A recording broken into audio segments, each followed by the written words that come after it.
Aim right, achieve big at KR Mangalam University. डरा के और धमका के तो सर रख रहे हैं, एक्ट ऑफ वॉर होगा ये भी डिक्लेयर कर दिया है, लेकिन हाँ फील्ड मार्शल जो नए नए बने हैं वो तो टू स्टेट थ्योरी, जगलर वेन और पहली बार वो मजहब को भी लेकर आए थे आतंकी हमले में। तो ऐसे में आपको लगता है कि अमरनाथ यात्रा शुरू होने को है, वो अपने प्रॉक्सी आतंकियों को क्या शांत बैठने देंगे, समझेंगे, सुधरेंगे? नहीं, देखिए हम लोग जब ये सब बात करते हैं तो हम लोग ये रीजनेबल बात करते हैं, रीजन के आधार पर बात करते हैं।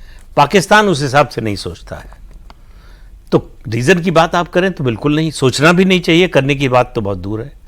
लेकिन पाकिस्तान नहीं करेगा इसकी गारंटी तो कोई नहीं दे सकता। करना नहीं चाहिए, करेगा तो उसके लिए बहुत बड़ा नुकसान होगा, ये बात सही है। लेकिन जनरल साहब की बात से मैं पूरी तरह से सहमत हूं कि जब तक पाकिस्तान को आप जो उसके पास डिनाइबिलिटी का एक हथियार या कहें कि एक विकल्प रहता है वो रहने देंगे, तब तक ये चलता रहेगा।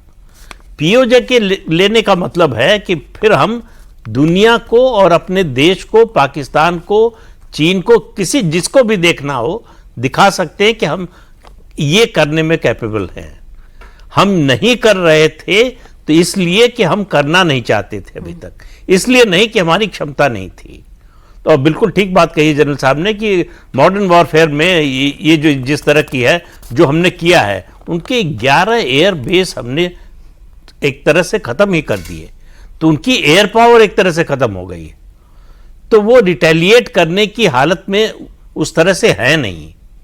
और जब सेना उतरेगी जमीन पर, मतलब थल सेना जब आगे बढ़ेगी, टैंक आगे बढ़ेंगे, तो ये असली लड़ाई जो लोगों को समझ में आती है वो वही समझ में आती है। तो इसलिए जो है अगला कदम तो उसके अलावा, मतलब अब आर्मी ने, मतलब फौज ने सोच रखा हो, सरकार ने सोच रखा हो तो अलग बात है, लेकिन हम लोगों को, सामान्य व्यक्ति को यही दिखाई देता है कि अगला कदम या अगला विकल्प जो होना चाहिए वो पीओजेके को लेने का होना चाहिए, कि पाकिस्तान को समझ में आए कि भारत अगर तय कर ले तो क्या कर सकता है। जब तक ये बात नहीं समझाई जाएगी तब तक स्थिति में कोई बड़ा बदलाव नहीं आने वाला है। और दूसरा, हमको जो है पाकिस्तान के जो अंदरूनी झगड़े हैं, चाहे वो बलूचिस्तान का हो, चाहे खैबर पख्तूनख्वा का हो, चाहे सिंध में भी जिस तरह से सुगबुगाहट सुनाई दे रही है, असंतोष दिखाई दे रहा है, उसको जब तक हम बढ़ाएंगे नहीं तब तक जो है पाकिस्तान को, मतलब एक तरह से चारों तरफ से परेशानी में घेर देना है। भारत की फौज जो करेगी वो तो करेगी ही, जो उनकी इंटरनल डायनेमिक्स है उसमें जब तक समस्या पैदा नहीं होगी, मतलब एक कदम, बहुत से लोगों का कहना है, पता नहीं वो कितना फिजिबल है नहीं है, कि हमको जो है इन इलाकों में, जो पाकिस्तान के इलाके हैं, इनमें कुछ न कुछ मदद करनी चाहिए। जो भी विद्रोही हैं, या आप कहें जैसे बलूच लिबरेशन आर्मी है, उसको मदद करनी चाहिए। हम करते हैं कि नहीं पता नहीं, लेकिन करना चाहिए। दूसरा, कुछ लोग कहते हैं कि बलूचिस्तान को, उनकी गवर्नमेंट इन एग्जाइल को रिकॉग्निशन दे देना चाहिए। तो ये सब सरकार के स्तर पर लिए जाने वाले फैसले हैं, लेकिन पाकिस्तान को सचमुच अगर सबक सिखाना है तो वो तो जो है उनकी ज़मीन, मतलब जो हमारी ज़मीन है, उसको वापस लेकर ही हो सकता है। ठीक है, तो ये तो क्लियर है कि भाई पाकिस्तान को या तो टुकड़ों में तोड़ना है, अपनी ज़मीन वापस लेनी है, ये करना ही होगा, क्योंकि पाकिस्तान, देवेंद्र, कश्मीर, आतंकवाद और हिंदुस्तान, इसके बिना तो वो सर्वाइव ही नहीं कर पाते हैं, क्योंकि बाकी तो कुछ है नहीं बताने के लिए अपने लोगों को, ना तो इंडस्ट्री है, ना नौकरी है, ना अर्थव्यवस्था है, कुछ भी नहीं है। तो आपको लगता है कि जो हम लोग बार बार अपने दर्शकों को कह रहे हैं कि हमने अपनी तैयारी पूरी कर ली है, लेकिन उनकी भी नापाक नजर तो है ही अमरनाथ यात्रा पर। इसमें कोई दो राय नहीं कि आतंकवादियों के मार्फत वो एक कोशिश तो करने का सोच ही सकते हैं, लेकिन एक चीज़ ज़रूर है कि जिस तरह का रिस्पांस रहा, जैसे पहलगाम हमला जो किया गया, उसमें मकसद क्या था? मकसद यही था ना कि जम्मू कश्मीर को जो अंतर्राष्ट्रीय स्तर पर जो सुर्खियाँ बटोरी जा रही हैं डेवलपमेंट को लेके, डेमोक्रेटिक रूट्स को लेके, जैसे इलेक्शन हुए शांतिपूर्ण तरीके से, तो उसको आपको चोट पहुँचाना था। उस काम को पाकिस्तान करने में असफल रहा। पहली चीज़ ये तो देखें कि अभी तक अमरनाथ यात्रा को लेके हालांकि रजिस्ट्रेशन में थोड़ी कमी आई है। पहलगाम हमले के बाद बहुत ज़्यादा डिप हो गया था। 3,30,000 लोग लगभग अभी फिर उसमें पिछली बार लगभग 5.25 लाख के आसपास लोग गए थे। इस बार भी उम्मीद जताई जा रही है कि कम से कम 4.5 लाख के आसपास तो लोग करेंगे। तो इसमें कोई बहुत बड़ा डिप नहीं है। हेली सर्विस आपने बंद की, उसमें 8 से 10% लोग ही उससे ट्रैवल करते थे, उससे भी बहुत फर्क नहीं पड़ेगा।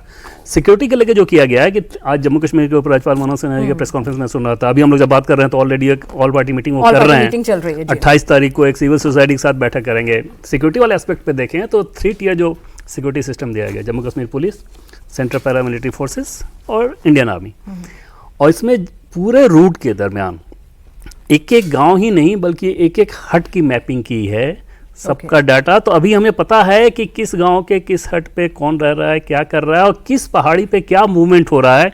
ये भी फोर्सेस के पास ये सारी जानकारी ऑलरेडी तो बहुत लंबा है, बहुत लंबा। पूरे मैं कह रहा हूँ कि एक एक पहाड़ी के एक एक गांव ही नहीं बल्कि एक एक हट की मैपिंग की गई है। मतलब ये रूट अगर हमें दर्शकों को थोड़ा समझाएं कि ये रूट है, एक तो अनंतनाग जिले का पहलगाम से होता हुआ जाता है, ठीक है, वो 30 किलोमीटर से ज्यादा का है। फिर दूसरा बालटाल वाला है गांदरबल से, वो 14 किलोमीटर का पूरा स्ट्रेच है। तो इतने लंबे रूट पर मैपिंग, एक एक हट की मैपिंग की गई है कि उस हट में कौन रह रहा है, कितने लोग रह रहे हैं, क्या उनकी प्रोफाइलिंग है, ऑलरेडी ये की जा चुकी है। ओके। और सारे पहाड़ियों पे हमारे जो खास तौर पे जो अपर रेंज में अगर आप जाएं तो उसमें हाई एल्टीट्यूड पे वो एक खतरा था कि उधर से कुछ वैसी चीज़ें ना हो जाए, तो उसके लिए डिप्लॉयमेंट बहुत ज़्यादा किया गया है। और सिक्योरिटी कॉन्वॉय में ही जाना है। अगर प्राइवेट गाड़ी से भी आप जा रहे हैं तो आज भी उनके प्रेस कॉन्फ्रेंस में भी उन्होंने अपील किया एलजी ने कि भाई सिक्योरिटी वाली जो गाड़ियाँ उनके साथ ही आप जाएं। तो अपने तरफ से जो किया जा सकता है वो फुल किया गया है। हेली सर्विसेज बंद करने का एक फैक्टर, सिर्फ वही फैक्टर नहीं था, एक फैक्टर ये भी था कि ड्रोन अटैक ना हो। इसके अलावा मौसम को लेकर भी जो समस्याएं आ रही थी तो उसके चलते हेली सर्विसेज बंद किया है। तो हमारी तरफ से सिक्योरिटी को लेकर जो कुछ किया जा सकता था वो पूरी तरह से दिख रहा है कि किया जा चुका है। और ख़ास तौर पे जम्मू कश्मीर के लोगों में जो डेस्परेशन है पहलगाम हमले के बाद, उसमें एक बड़ी आबादी है जो कि हैंड टू माउथ होने वाली स्थिति है।